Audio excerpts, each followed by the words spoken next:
अलवर से लेकर जैसलमेर तक, श्री गंगानगर से लेकर प्रतापगढ़ तक, संपूर्ण राजस्थान को कवर करते हैं हम। राजस्थान की हर खबर देखते रहिए डीपीके न्यूज पर।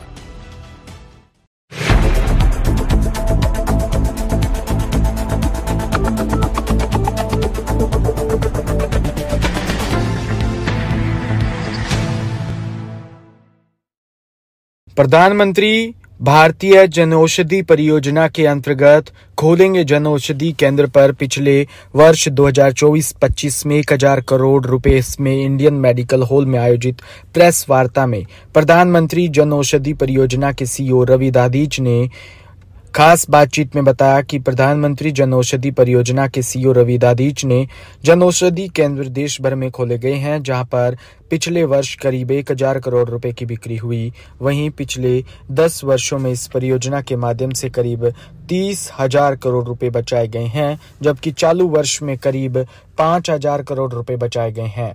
उन्होंने कहा कि आने वाले समय में इस परियोजना का लक्ष्य लोगों को सस्ती और गुणवत्ता वाली दवाई उपलब्ध करवाना है। वर्तमान में इन केंद्रों पर 2000 से अधिक प्रकार की दवाइयां उपलब्ध है। आने वाले समय में देश में प्रधानमंत्री जनऔषधि केंद्र की संख्या भी बढ़ाई जाएगी।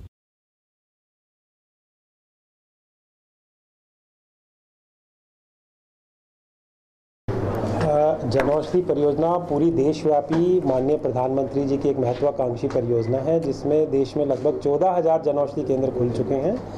राजस्थान में 425 से अधिक जनऔषधि केंद्र ऑलरेडी खुल चुके हैं और सभी जिले इससे कवर्ड हैं। जनऔषधि केंद्रों के अंदर आपको लगभग 2000 प्रकार की दवाइयाँ, जिसमें सभी जो थेरेपेटिक ग्रुप्स हैं वो शामिल हैं, वो इसको कवर करते हुए और 300 के करीब सर्जिकल आइटम्स हैं। ये सब की उपलब्धता सभी जनऔषधि केंद्रों पर इस समय पर है, जिसे लोग अपनी प्रेस्क्रिप्शन के बेस पर, जो डॉक्टर का दिया हुआ उनको प्रेस्क्रिप्शन होगा उसके बेस पर इनको खरीद सकते हैं। और साथ ही लगभग 50 से 90% इनकी कीमत बाज़ार की जो ब्रांडेड दवाइयाँ हैं उनसे कम होती हैं, तो ये सभी लोग इनको खरीदने से अपनी बचत कर सकते हैं। कौन कौन सी गंभीर बीमारियों की दवाइयाँ उपलब्ध हैं और जयपुर में कितने स्टोर्स होंगे आपके? जयपुर में अभी 120 से अधिक स्टोर्स ऑलरेडी इसके हैं और इसमें जैसा मैंने बताया सभी प्रकार के थेरेपेटिक ग्रुप्स, जो मेडिकल टर्मिनोलॉजी में थेरेपेटिक ग्रुप्स बोलते हैं, जिसमें हार्ट से रिलेटेड, शुगर से रिलेटेड, ऑर्थोपेडिक से रिलेटेड, आई ड्रॉप्स हैं, बहुत प्रकार के जो स्किन डिजीज़ की दवाइयाँ हैं, ये सभी इसमें मिलती हैं। इसके अलावा न्यूट्रास्यूटिकल्स हैं, प्रोटीन पाउडर्स हैं, कुछ आयुर्वेदिक दवाइयाँ जिसमें अश्वगंधा, त्रिफला, शिलाजीत और च्यवनप्राश, ये सभी भी इसके अंदर मिल जाएंगे।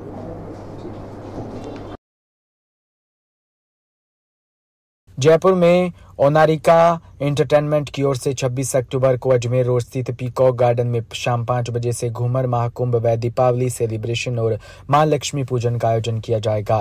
कार्यक्रम संयोजिका ओनारिका श्री एवं ओनारिका एंटरटेनमेंट के डायरेक्टर महिपाल सिंह चौहान ने बताया कि कार्यक्रम इस दौरान विश्व प्रसिद्ध राजस्थानी लोक नृत्य घूमर का आयोजन कर प्रदेश की संस्कृति की जीवंतता को साकार किया जाएगा। उन्होंने बताया कि इस दौरान कार्यक्रम में देश के जाने माने world record holder celebrity anchor Ankit Khandelwal की एंटरटेनिंग परफॉर्मेंस आकर्षण का केंद्र रहेगी। कार्यक्रम में लोक गायिका मीनाक्षी राठौड़, पॉप सिंगर साहिब सिंह कोहली अपनी प्रस्तुतियों से लोगों का मनोरंजन करेंगे।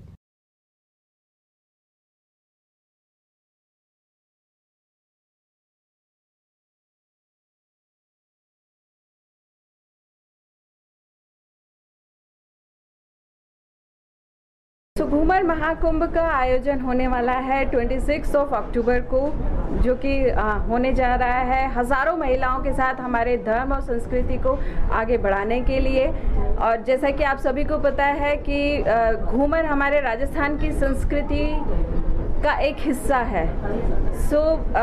अभी जैसे कि सर ने बोला कि नवरात्रि में हम लोगों ने गुजरात के जो गरबा को बहुत ज़्यादा बढ़ावा दिया, पर कहीं ना कहीं घूमर हमारा जो संस्कृति है वो कहीं खो गई। उसी संस्कृति को आगे बढ़ाने के लिए हमने सोचा कि क्यों ना घूमर के साथ हम दिवाली सेलिब्रेशन करें। बहुत बड़ा दिवाली सेलिब्रेशन होने जा रहा है राजस्थान में। ये अपने आप में एक अनूठी संस्कृति को आगे बढ़ाने के लिए घूमर के साथ हम करने वाले हैं दिवाली सेलिब्रेशन। घूमर में कितनी महिलाएं होंगी और कितनी महिलाएं 500+ महिलाएं पार्टिसिपेट करेंगी इसके अंदर। और एक ऑन द स्पॉट इतनी सारी महिलाओं के साथ जब रंगारंग कार्यक्रम होएगा तो वो एक अनूठी अपने आप में पहल है। मेरा नाम अनारिका श्री है। चाहिए हम देख रहे हैं गरबा और डांडिया जिस तरीके से हो रहा है तो कहीं ना कहीं घूमर इसमें खो गया है। मैं बधाई देना चाहूँगा अनारिका जी को जिन्होंने इतने बड़े घूमर महाकुंभ को यहाँ आयोजित किया समुराई गार्डन में, और जिस तरह का माहौल पूरे जयपुर और राजस्थान में, मुझे उम्मीद है इसमें बढ़ चढ़कर महिलाएं हिस्सा लेंगी। और दिवाली का त्यौहार है, इस अवसर पर सभी इसमें शामिल होंगे और इसमें बहुत सारी प्रतियोगिताएं, बहुत सारा एंटरटेनमेंट है। मैं अपील करना चाहूँगा सब इसी प्रोग्राम में शामिल हो और राजस्थान की जो संस्कृति है, इसका नृत्य है, इसको और आगे हम बढ़ाने का काम करें। जयपुर में the education committee of the Maheshwari समाज के द्वारा 21 व 22 अक्टूबर को राजस्थान इंटरनेशनल सेंटर जयपुर में 2 दिवसीय आयोजित हुए अकेडमिया वर्ल्ड एजुकेशन फेयर 2024 के अनेक पूर्वक स्टार कवित्री अनामिका जैन अंबर की उत्साह व चेतना से भरी कविताओं व उनके प्रेरक उद्बोधन के साथ संपन्न हुआ। कार्यक्रम में आमंत्रित स्पीकर्स के द्वारा CA, mass communication, event management, hotel management, web designing जैसे विषयों पर 8000 से अधिक विद्यार्थियों के साथ करियर निर्माण को लेकर विशेष संवाद भी किया गया। 2 दिवसीय करियर फेयर में कई विशेष उपलब्धियों से भरा रहा, जिसके अंतर्गत 2 दिनों में अपने क्षेत्र में विशेषज्ञ 80 से अधिक स्पीकर्स के द्वारा 75 से अधिक सत्रों में करियर निर्माण से जुड़े हुए कई महत्वपूर्ण बिंदुओं पर चर्चा की।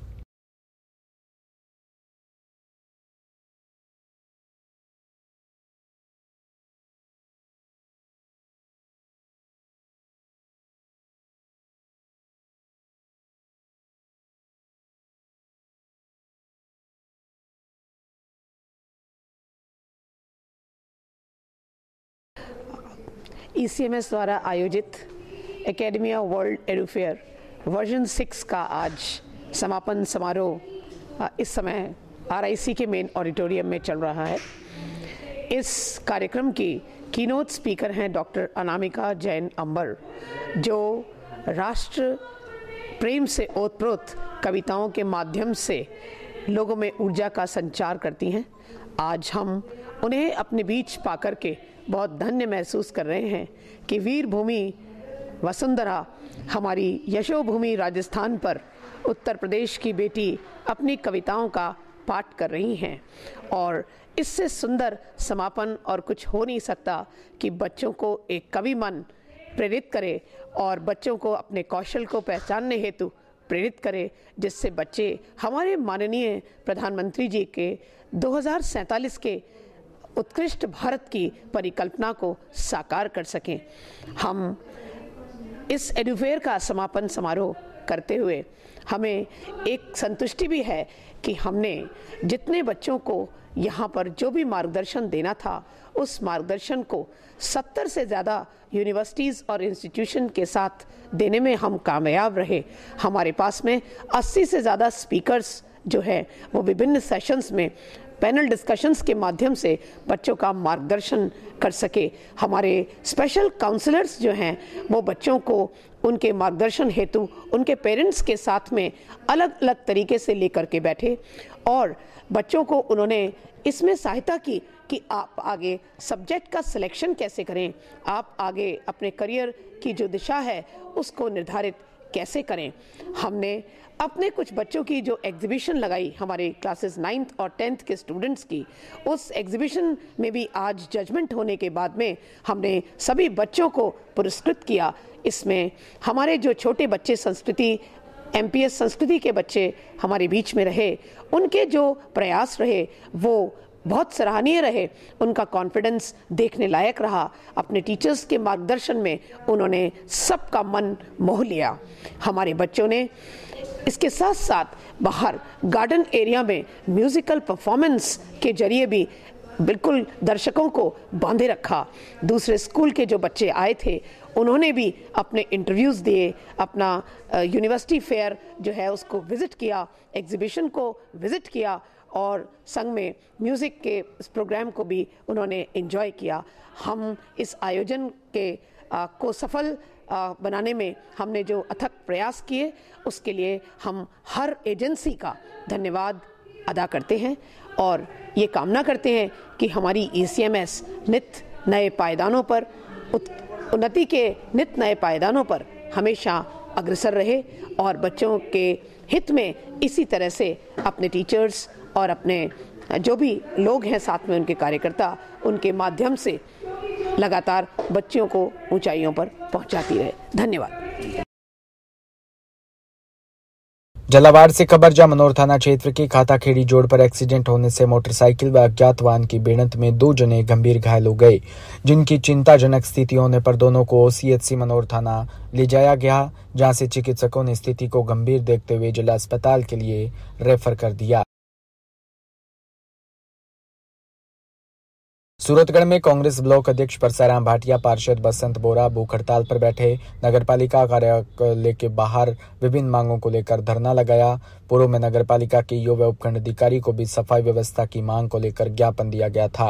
आज सूरतगढ़ शहर में पूरे वार्डों में सफाई व्यवस्था शहर की चौपट होने के कारण और स्ट्रीट लाइटें हैं जो काफी समय से बंद पड़ी है और सफाई व्यवस्था नहीं होने से जगह जगह कचरों के ढेर पड़े हैं, जिससे बीमारी डेंगू जैसी महामारी फैल रही है। इसके बाबत हमने 7वें महीने से ज्ञापन दिया था, फिर 8वें में दिया, 8वें में 2 बार दिया, 9वें में दिया, 1/10 को दिया, फिर 15/10 को दिया।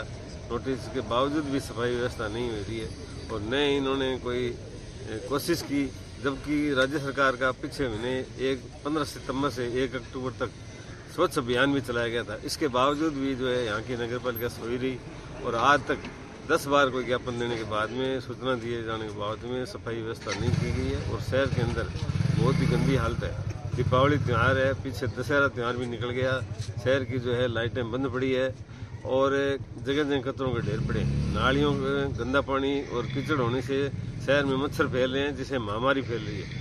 और सीएम तो यहाँ के चिकित्सा अधिकारी द्वारा भी नगरपालिका को लिखा गया था कि जो मच्छरों की भरमार पैदा हुई है, इसलिए जो है काला तेल डलवाया जाए, फॉगिंग कराई जाए। हमने भी लिख के दिया, उसके बावजूद कुछ नहीं हुआ और धरना भूख हड़ताल के लिए नोटिस दिया पीछे 7 दिन पहले 15 तारीख को, और इनके कोई जून तक नहीं रहेंगी। इसलिए आज मजबूरन जो है सही व्यवस्था के लिए मजबूरन और निर्माण कार्य भी जो है पीछे नहीं हुआ। कल हमने ईओ से फिर व्यक्तिगत मिले थे, कभी हमने ज्ञापन दिया था आपको तो 7 दिन का सफाई व्यवस्था का। सूरतगढ़ में वार्ड नंबर 1 में मिट्टी धंसने से एक बच्ची की मौत हो गई, दूसरी की हालात गंभीर बताई जा रही है कि परिवार के 4 बच्चे मिट्टी के टीले के पास खेल रहे थे। इस दौरान हादसा हो गया। दोनों बच्चियों के परिजन ट्रॉमा सेंटर लेकर पहुंचे, जहां एक बच्ची को चिकित्सकों ने मृत घोषित कर दिया और दूसरी को श्री गंगानगर रेफर कर दिया।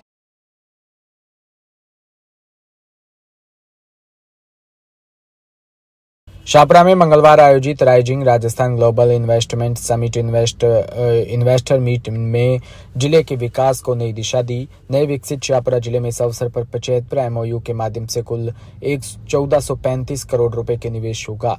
कार्यक्रम के मुख्य अतिथि व शाहपुरा जिले के प्रभारी मंत्री डॉक्टर मंजू बागमार ने निवेशकों को आश्वासन दिया कि राज्य सरकार उनके उद्योगों की स्थापना में हर संभव सहायता प्रदान करेगी।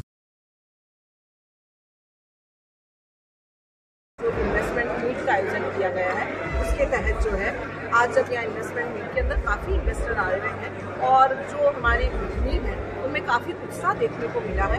और शाहपुरा जिले के अंदर पहली बार ऐसा हो रहा है कि यहाँ पर करीब 75 MOU है और उसके तहत जो है 1465 करोड़ रुपए का यहाँ पर निवेश किया गया है। निश्चित रूप से यहाँ पे हमारे MLA साहब, कलेक्टर साहब, हमारे प्रशासन और हमारे जिलाध्यक्ष जी सभी यहाँ पर विद्यमान है। सभी लोगों के एक प्रयास ये रंग लाए हैं कि आज शाहपुरा जिले के अंदर एक बहुत बड़ा स्टील प्लांट के लिए भी MOU हुआ है यहाँ पर और हेल्थ सेक्टर के अंदर भी हुआ है।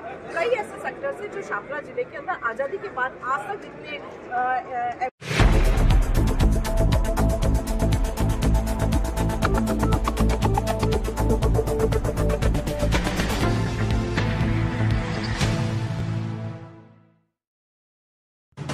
राजस्थान समृद्ध विरासत